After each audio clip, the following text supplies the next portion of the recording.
روزہ رکھا, بڑے چاؤ سے رکھا, خوب مزے سے سحری کھائی اور ارادہ کیا کہ سارے دن کچھ کھاؤں گا نہ پیوں گا, اور عملاً بھی ایسا ہی کیا, سبھی کچھ کھایا, وہ کھایا کچھ نہیں, پیا کچھ نہیں, دن گزار دیا. لیکن روزہ بہلانے کے لیے اور وقت گزاری کے لیے ماشاءاللہ ایک بہت بہترین آلہ موجود ہے موبائل کا, تو اس کی برق گردانی شروع کر دی, اور اس کی برق گردانی کرتے ہوئے جو جن چیزوں کو اللہ تبارک و تعالیٰ نے دیکھنے سے منع فرمایا تھا وہ مزے لے لے کر دیکھی. تو روزہ تو ہوا لیکن تقویٰ نہ ہوا, عبادت ہو گئی لیکن تقویٰ حاصل نہیں ہوا. تو اب میں اسے ایک عام مثال دے رہا ہوں جو ابتلاء عام ہے, جس میں گھر کے گھر میں, گھروں کے گھروں میں جس چیز کا فتنہ پھیلا ہوا ہے. تو بھائی جب یہ فرمایا تھا کہ ہم نے تمہارے ذمے روزے اس لیے فرض کیے ہیں تاکہ تمہارے اندر تقویٰ پیدا ہو. تقویٰ کیسے پیدا ہو کہ اس کی ٹریننگ ہم اس طرح دے رہے ہیں کہ تمہیں کھانے سے منع کر دیا,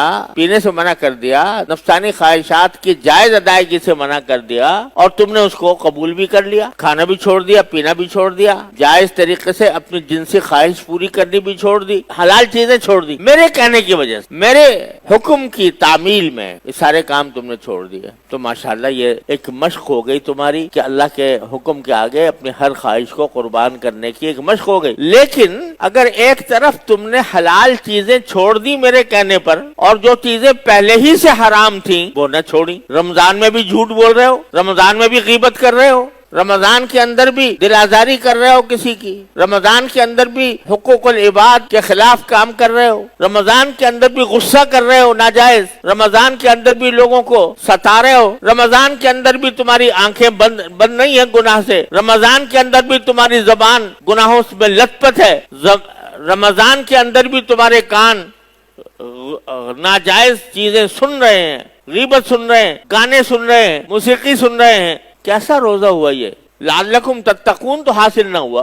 اب یہ ایک بعض گناہ ایسے ہو گئے ہیں, اللہ تعالیٰ اپنے رحمت سے, اپنے فضل و کرم سے ہم سب کی حفاظت فرمائے. بعض گناہ ایسے ہو گئے ہیں کہ معمولات زندگی میں داخل ہو گئے ہیں, جیسے پرو دیے گئے ہوں. جب سے یہ موبائل کا فتنہ آیا ہے تو گھر گھر میں, بڑے میں اور بچے میں, بالغ میں اور نابالغ میں یہ وبا پھیلی ہوئی. رکھا اس لیے تھا کہ بھئی تاکہ آسانی سے جب کبھی بات کرنی ہو کسی سے تو بات کروا دیں, کر لیں. سہولتیں بھی بڑی ہے کہ بھئی سہولت, پہلے زمانے میں اگر کسی دور کے ملک میں ٹیلی فون کرنا ہوتا تو گھنٹے تو بک کرانے میں لگتے تھے.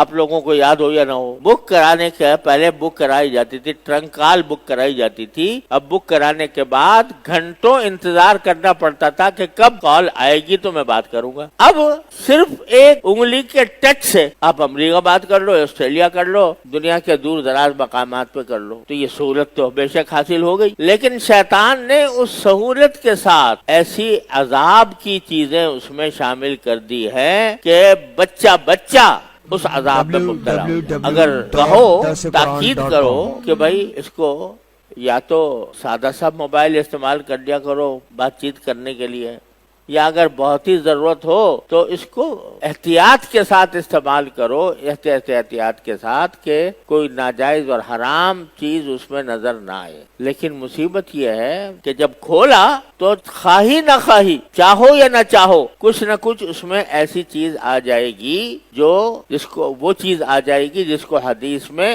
ابلیس کے تیروں میں سے ایک تیر کہا گیا. النظر سہم من سہام ابلیس, نگاہ جو ہے وہ ابلیس کے تیروں میں سے ایک تیر ہے. وہ تیر جو پھینکتا ہے ابلیس انسانوں کو گمراہ کرنے کے لیے, غلط راستے پر ڈالنے کے لیے. قرآن کریم میں شیطان کا جو مقولہ مذکور ہے کہ جب شیطان کو رادہ درگاہ کیا گیا تو اس نے ایک تو یہ کہا تھا کہ میں لأغوینہم اجمعین, میں سارے انسانوں کو گمراہ کروں گا. اس کے لیے جملہ جو قرآن کریم نے نقل فرمایا دوسری جگہ وہ یہ میں یہ کروں گا, وَلَأُضِلَّنَّهُمْ وَلَأُمَنِّيَنَّهُمْ وَلَآمُرَنَّهُمْ, کہ میں ان کو آرزویں دلاؤں گا, خواہشات پیدا کروں گا کہ یہ کام کر لو بڑا مزہ آئے گا, آرزویں دلاؤں گا, یہ کام کر لینا بڑا مزہ آئے گا. وَلَأُمَنِّيَنَّهُمْ لَأُضِلَّنَّهُمْ, پہلے تو یہ کہا کہ میں ان کو گمراہ کروں گا, صحیح راستے سے ان کو کسی بھی جہاں مجھے موقع ملے گا صحیح راستے سے ان کا راستہ ٹیڑھا کر دوں گا, ہاتھ پکڑ کے ٹیڑھے راستے پہ چلے.